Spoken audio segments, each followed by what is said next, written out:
Party okay Congress party Vasudevarao గారు ఎప్పటి నుంచో వస్తున్నటువంటి ప్రశ్నకి కామాలకి నేనైతే ఫుల్ స్టాప్ పెట్టున్నారు. బీజేపీ ఎందుకు చేయట్లేదు రాష్ట్రంలో అనేక సందర్భాల్లో అటు ప్రతిపక్షంగా ఉన్నప్పుడు కాంగ్రెస్ క్వశ్చన్ చేసినటువంటి పరిస్థితులు, ఇప్పుడు అధికార పక్షంలోకి వచ్చినప్పుడు కూడా క్వశ్చన్ చేసే ఉన్నారు. కానీ ఎలక్షన్ నోటిఫికేషన్ ఈ రోజు వస్తుంది అనగా నిన్న అరెస్ట్ చేయడం అనేది మరొక చర్చ కింద మారింది. నిన్న ఒక పక్క మోడీ రావడం, ఇటు పక్క కవిత అరెస్ట్ కావడం, రెండు కూడా ఒకే రోజు చోటు చేసుకోవడం, ఒకే సమయంలో చోటు చేసుకోవడం, ఇది రాజకీయ కోణంగానే చెప్తూ ఉన్నారు, భావిస్తున్నారు. ఏమంటారు? ముందుగా ఐ న్యూస్ ప్రేక్షకులకి అలాగే తోటి ప్యానలిస్ట్ మీకు అందరికి కూడా నమస్కారాలు. రాజకీయ నాయకుల్లాగా ఏదో బురద జల్లాలా, గుడ్డగాల్చి మీదేయాలన్న పద్ధతిలో మాట్లాడుతున్నారు తప్పితే ఇంతకుముందు కనీసం మినిమం అండర్స్టాండింగ్. నిన్న ఏం జరిగింది? నిన్న సుప్రీంకోర్టులో విచారణ జరిగింది. సుప్రీంకోర్టులో ఒక స్టే ఉంది, ఆమెను అరెస్ట్ చేయొద్దని. నిన్న 19వ తారీఖు అదే ముందు ఇంత ముందు ఉంది వాయిదా పడింది ఆర్డర్ లో. అదే కదా ఇంతకు ముందు నేను సార్లు కూడా అడిగింది అదే. అరెస్ట్ సంబంధించిన అంశాన్ని సుప్రీంకోర్టు మాట్లాడలేదు. దాంతో నిన్న అరెస్ట్ చేయడానికి అవకాశం కలిగింది. ఇంత ముందున్న ఏదైతే ఆర్డర్స్ ఉన్నాయో దాని వల్ల అరెస్ట్ చేయలేకపోయారు. నిన్న విచారణ వచ్చిన తర్వాత వారికి ఏం అంటే అది ఇంటర్నల్ గా మనకి ఎన్ఫోర్స్మెంట్ డైరెక్టరేట్ కి అక్కడ ఏం దొరికింది ఏం జరిగింది మనకు తెలీదు. అది బేసిస్.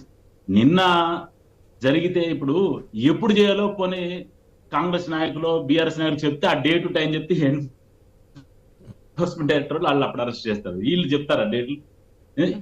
చేయకపోతే ఏమో లాస్ట్ ఎలక్షన్ చేయలేదన్నారు, ఈ ఎలక్షన్ చేశారంటున్నారు. అంటే నోటికి ఏది వస్తే ఇప్పుడు ఒక పక్క చట్టం తన పని చేసుకోపోవాలంటారు. బీజేపీ ఇంటర్ఫియర్ కాకూడదు అంటారు. బీజేపీ ఎక్కడ ఇంటర్ఫియర్ కాదు. మీరు ఎలాగా కాంగ్రెస్ నాయకులు ఏ విధంగానైతే ఆడ లిక్కర్ స్కామ్ జరిగిందనో అరెస్ట్ చేయాలనో చెప్పారు, అలాగే బీజేపీ నాయకులు కూడా దాంట్లో పూర్తిగా 100% స్కామ్ జరిగిందని ప్రతి ఒక్కరు నమ్ముతున్నారు. కాబట్టి ఏ విధంగానైతే కాంగ్రెస్ నాయకులు ఆమెను అరెస్ట్ చేయాలన్నారో బీజేపీ నాయకులు కూడా ప్రతి కార్యకర్త కూడా అరెస్ట్ చేయాలని చెప్పారు. కానీ అరెస్ట్ ఎప్పుడు చేయాలి అనేది కాంగ్రెస్ నిర్ణయించదు, అరెస్ట్ ఎప్పుడు చేయకూడదు అనేది బీఆర్ఎస్ నిర్ణయించదు. అది ఒక ప్రాసెస్ ప్రకారం వెళ్ళాలా. ఇంతకు ముందు కవిత గారిని అందులో ఒక విట్నెస్ గా ఉన్నది. ఆవిడ స్కామ్ లో ఈడీ ఒక చార్జ్ షీట్ లో షీ వాజ్ ఓన్లీ విట్నెస్, తర్వాత షీ బికేమ్ ఎన్ అక్యూజ్డ్. కాబట్టి ఇప్పుడు ఆవిడని అరెస్ట్ చేయడానికి సుగమమైంది కాబట్టి అరెస్ట్ చేశారు. దానికి తగ్గ వారికి ఆధారాలు దానికి చూపించడానికి కోర్టు ప్రాసెస్ ప్రకారం అరెస్ట్ చేశారు. కాబట్టి దీంట్లో పెద్దగా అరుచుకోవాల్సిన అవసరం లేదు. మొన్నటిదాకా ఈడీ బోడీ అని చెప్పి కేసీఆర్ గారు చెప్పారు, రమ్మని ఎవడొస్తారా అని చెప్పి ఇష్టాన్ని నోటుకు వచ్చిన మాటలు మాట్లాడారు. కాబట్టి ఈ రోజున ఈడీ వచ్చింది, ఆ బోడీ వచ్చింది, ఆమెకి ప్రాపర్ గానే అరెస్ట్ చేశారు, తీసుకెళ్లారు. ఈ రోజు ఈడీ కోర్టులో ఆమెను ప్రజెంట్ చేస్తారు. మోడీ వెంట ఈడీ కూడా వచ్చింది. కేవలం ఈడీ అధికారులు కేసులు వేసినా లేదంటే అరెస్టులు చేసినా ఏది చేసినా సరే 88% ప్రతిపక్షాల మీదే చేస్తారు తప్ప ఇది కాదు. ఇదంతా మోడీ ఈడీ అంతా ఒకటే అంటున్నారు. దానికి ఏముందమ్మా, ఎవరైనా అంటారు గుడ్డగాల్సిన మీదేయటమే కదా, అదే రాజకీయ నాయకులు చేసే పని. అది ముందంటే బాయ్ లేకపోతే ఇప్పుడు మీరే ఇంతకుముందు చర్చలో విన్నాం కదా మనం, ఎందుకు అరెస్ట్ చేయలేదు అన్నారు. అరెస్ట్ చేసి ఇప్పుడు ఎందుకు అరెస్ట్ చేసి టైమింగ్ ఇదేమన్నా దీనికి ముహూర్తం పెడతారా, లేదా వీళ్ళందరినీ కనుక్కొని ఏ రోజు చాలా మంది బీఆర్ఎస్ నాయకులు టైం ఉంది ఆ టైం చూసుకొని ప్రాసెస్ జరుగుతుందని చెప్పారు చెప్తారా వాసుదేవరావు గారు? అది సుప్రీంకోర్టులో నిన్న జరిగింది. సుప్రీంకోర్టు హీరింగ్ మా చేతిలో ఉన్నది కాబట్టి సుప్రీంకోర్టు ఏదైతే నిన్న హీరింగ్ జరిగిందో అది బీజేపీ డిసైడ్ చేస్తారు. సుప్రీంకోర్టు 1 రోజు పెట్టండి, మేము 1 రోజు ప్రోగ్రామ్ పెట్టుకుంటాం, హైదరాబాద్ లో 1 రోజు మ్యారేజ్ చేసుకుంటామని ఇట్లుంటది. అమ్మాయి ఎవరైనా చూసేవాడు కన్నా చెప్పేటోడు కన్నా వినేటోడు కన్నా కొంచెమైనా ఉండాలి కదా. సుప్రీంకోర్టు హీరింగ్ వాళ్ళు దాని అదే రోజు మోదీ గారి ప్రోగ్రామ్ మల్కాజ్గిరిలో పెట్టి అట్లుంటది. అట్లే చూసే ప్రేక్షకులు కూడా మన డిబేట్ చూసిన ప్రేక్షకులు కూడా వాళ్ళంత అమాయకులు అనుకుంటే పొరపాటు. వాళ్ళు మనకంటే విజ్ఞానవంతులు, విద్యావంతులు, వాళ్ళకి మనకంటే కూడా విజ్ఞత ఉన్నవాళ్ళు. ఏం జరుగుతుంది, ఎవరేం మాట్లాడుతున్నారు అనేది ఒకటైతే స్పష్టము. కవిత గారు అనేది ఈ యొక్క తెలంగాణ ఆడబిడ్డ అని చెప్పి అసలు నేనే బతుకమ్మని ప్రజలకు ఎవరు తెలియదు, బతుకమ్మ నేనే తీసుకొచ్చిన, బతుకమ్మతో నేనే చేసిన, ఈ సాంస్కృతి నేనే పెంచుతున్నా పోషిస్తున్నా అని చెప్పి ఆ జాగ్రత్తను పెట్టి 100 కోట్లు వసూలు చేసి ఈ రోజున ఆడబిడ్డ అని చెప్తున్నా. ఆడబిడ్డ లెక్కర వ్యాపారాలు మొదలుపెట్టి ఢిల్లీలో, అది కూడా నడిబొట్టులో. వీళ్ళందరూ ఒక జాతి, వీళ్ళందరూ కూడా ఒక అలయన్స్లు పెట్టుకొని ఈ రాష్ట్రం నువ్వు ఆ రాష్ట్రం నేను చేసుకుంటా అని చెప్పి ఈ రకమైన పద్ధతి చేసుకుంటూ మళ్ళా వ్యాపారాలు చేసినప్పుడు ఆడబిడ్డ అనిపించలేదు, అధికారం వచ్చినప్పుడు ఆడబిడ్డ అనలా, ఎంపీ ఉడిపోతే ఎమ్మెల్సీ ఆడబిడ్డ అనిపించలా, కేవలం దొంగతనం చేసి దొరికితే మాత్రం ఆడబిడ్డ అని మాట్లాడుతున్నారు. ఒక పక్క ఆడవాళ్ళు దేనికి తీసుకోరు అంటున్నారు, ఒక పక్క ఆడవాళ్ళు మొగలు సమానం ఈక్వల్ అంటున్నారు. ఇప్పుడేమో తప్పు చేస్తే మాత్రం ఆడవాళ్ళు అంటున్నారు, ఆడబిడ్డ అంట.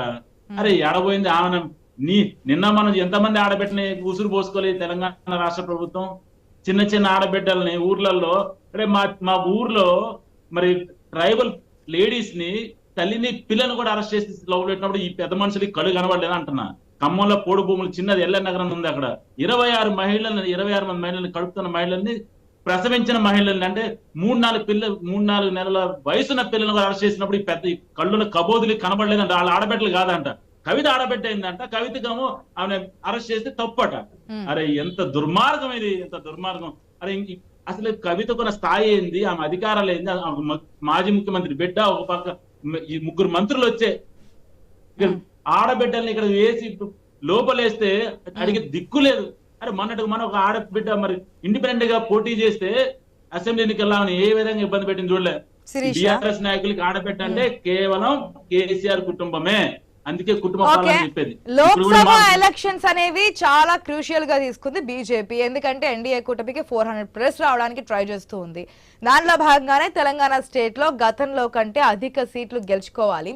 ఎందుకంటే అసెంబ్లీ ఎలక్షన్స్ లో ఏదైతే మెయిన్ స్తంభాలు అని చెప్పి భావిస్తున్నటువంటి లీడర్స్, మనకి ప్రజలు ఇచ్చినటువంటి తీర్పు మనం చూస్తున్నాం. మెయిన్ లీడర్స్ ఒకరు కాదు, ఇద్దరు కాదు, మెయిన్ లీడర్స్ అందరూ కూడా ఓటమి పాలయ్యారు అసెంబ్లీలో. వాళ్ళనే తిరిగి పార్లమెంట్ లో నుంచో పెడుతున్నారు. కాబట్టి ఈసారి ఎట్టి పరిస్థితుల్లోనూ ఆ ఎంపీ సీట్లు, దానితో బీజేపీకి సంబంధించిన ఎంపీ సీట్లు ఒకవేళ ఏదైనా పొత్తులో ఉన్నటివి ఇచ్చినా ఇవ్వకపోయినా బీజేపీ పార్టీకి సంబంధించినటువంటి ఎంపీ స్థానాలు చాలా కీలకంగా భావిస్తుంది. కాబట్టి ఎలక్షన్స్ ముందు ఇదంతా చేస్తుంది అనేది ఒక వాదన. ఏదైనా వాదన, దానికి సమానం చెప్పడం అవసరం లేదు. ఈ నోటికి వచ్చి ఏదైనా చెప్పొచ్చు. ఇప్పుడు అరెస్ట్ చేయకపోతే కూడా కాంగ్రెస్ నాయకులు ఏమంటారంటే, ఇగో అప్పుడు చెప్పి అప్పుడు అరెస్ట్ చేయలేదు, మళ్ళీ ఇప్పుడు చెప్పి ఇప్పుడు కూడా అరెస్ట్ చేయలేదు అని చెప్తారు. పార్టీ అయినా సరే, ఏ రాజకీయ మాకెక్కువ ఎంపీ స్థానాలు వస్తాయన్న ఆలోచనతోనే బీజేపీ తెలియదు అనుకోండి. ఈడీ అదే ఎన్ఫోర్స్మెంట్ డైరెక్టరేట్, మాకు సంబంధం లేని మ్యాటర్. ఎన్ఫోర్స్మెంట్ డైరెక్టర్ సపోజ్ ఇంకేదైనా కారణాల వల్ల, ఇంకేదైనా పోనీ ఆ సుప్రీంకోర్టులో ఉన్న కేసు పెండింగ్ లో వారికి ఆ యొక్క ఇంజక్షన్ ఆర్డర్ కావచ్చు, ఈవిడ ఏదైతే పిటిషన్ ఇస్తుందో అరెస్ట్ చేయదని, అది ఇంకా కొనసాగడం వల్ల అరెస్ట్ చేయలేదు అనుకుందాం కాసేపు. అప్పుడు ఏం చెప్తారు మళ్ళా కాంగ్రెస్ అని చెప్పేది, ఇగో అప్పటి నుంచి మేము అరుస్తున్నా, గోల పెడుతున్నా, కంటికి కనబడుతున్నా, ఎన్ని ఎవిడెన్స్ ఉన్నా ఆ బీజేపీ నాయకులే చెప్పారు దాంట్లో స్కామ్ లో ఉంది, కానీ అరెస్ట్ చేయలేదండి. ఏదైనా సరే ఓటు బ్యాంక్ మలుచుకోవడం తప్పితే, అరే ఒక ప్రాసెస్ మొదలైంది, కనీసంగా కాంగ్రెస్ నాయకులు నిజంగా చిత్తశుద్ధి అరెస్ట్ చేశారు కదా. ఇప్పుడు ఆయన చెప్తున్నారు, పెద్ద డాక్టర్ లింగం గారు చెప్తున్నారు, అరెస్ట్ చేశారు కదా, ఇంకే మరి మళ్ళీ ఒక పక్క ఆయన ధీమానే ఉన్నారు కదా, మీరు ఏం చేసుకున్నా సరే మాకే సీట్లు వస్తాయి, సంతోషమే కదా. ఇక మేము ఎవరేం చేసినా మా 14 సీట్లు 13 సీట్లు వస్తాయి, ఇంకా సంతోషమే. అసలు దీనిలో అసలు యాగి చేయాల్సిన అవసరమే లేదు, అనవసరంగా బీఆర్ఎస్ ని ఫోకస్ చేయాల్సిన అవసరం లేదు. దీనివల్ల మీరు మాట్లాడే బీఆర్ఎస్ కి సానుభూతి వచ్చేది చేస్తున్నారు.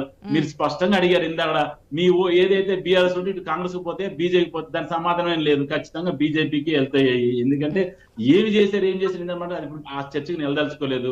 ఆ చర్చ కావాలంటే స్పష్టంగా సపరేట్ పెట్టండి. ఏ డిపార్ట్మెంట్ కి, ఏ గ్రామ పంచాయతీకి ఏం డబ్బులు ఇచ్చిందో కూడా నేను చెప్తాను. నేను విభజన హామీ చట్టాలు కూడా దాని గురించి సపరేట్ మాట్లాడదాం. ఎందుకంటే కేంద్ర రాష్ట్ర ప్రభుత్వాల మధ్య పన్నుల దగ్గర నుంచి రావాల్సిన వాటాల దగ్గర నుంచి గతం నుంచి చూస్తూ ఉన్నాం. ప్రభుత్వాలు కూడా మారిపోయాయి, అప్పటి నుంచి ఇప్పటి వరకు వస్తున్నటువంటి ప్రభుత్వాలు కూడా చేంజ్ అయిపోయాయి. కాబట్టి ఎట్టి పరిస్థితుల్లోనూ కవిత అరెస్ట్ అనేది రాజకీయ పరంగా రాజకీయ పార్టీలకి మైలేజ్ ఇచ్చే పార్టీలు కొన్ని అయితే మైలేజ్ పోయే పార్టీలు కొన్ని అంటున్నారు. అది మీది ఏ కేటగిరీకి వస్తుంది అనుకోవచ్చు? తప్పకుండా ఈ దేశంలో ఏదన్నా కుంభకోణాలు లిస్ట్ కావాలంటే మొన్న కూడా అమిత్ షా గారు ఎన్ని కుంభకోణాలు జరిగినాయో కాంగ్రెస్ ప్రభుత్వం మన అందరూ తెలుసు, చిన్న పిల్లల్ని చదువుకుంటున్నాం, మన స్కూల్లో ఉన్నా కానీ చూస్తున్నాం బొగ్గు స్కామ్ నుంచి దానికి పెద్ద.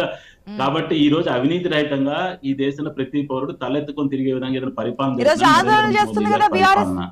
కాబట్టి తెలంగాణ ఎటువంటి రాష్ట్ర పరిస్థితుల్లో కూడా వ్యాప్తంగా వచ్చే ఎన్నికలలో వచ్చే అబ్కి బార్ 400 కే పార్ అన్నది చాలా స్పష్టము. దానికి ఆ విధంగానే భారతీయ జనతా పార్టీ రిజల్ట్స్ ఉంటే అందరూ ఎటువంటి సందేహం లేదు. ఎందుకంటే మీరు ఏలెత్తి చూపించగలిగిన ఎటువంటి తప్పు కూడా నరేంద్ర మోదీ గారు చేయలేదు. ఈ యొక్క ఆర్థిక వ్యవస్థను కూడా గాడిలో పెట్టి 11వ స్థానంలో ఉన్నదాన్ని 5వ స్థానాన్ని తీసుకొచ్చారు. ఈ 3వ యొక్క టర్మ్ లో ఈ యొక్క మన భారతదేశాన్ని 3వ స్థానాన్ని తీసుకెళ్తానని చెప్పి నరేంద్ర మోదీ చాలా స్పష్టంగా చెప్పారు. మోదీ గారి గ్యారంటీ అంటే అది మళ్ళా అది తిరుగులేని గ్యారంటీ. ఏదైతే ఈ రోజున కాంగ్రెస్ వారు ఏం చెప్తున్నారు, మేము అన్ని 100 రోజుల్లో చేస్తామని చెప్పి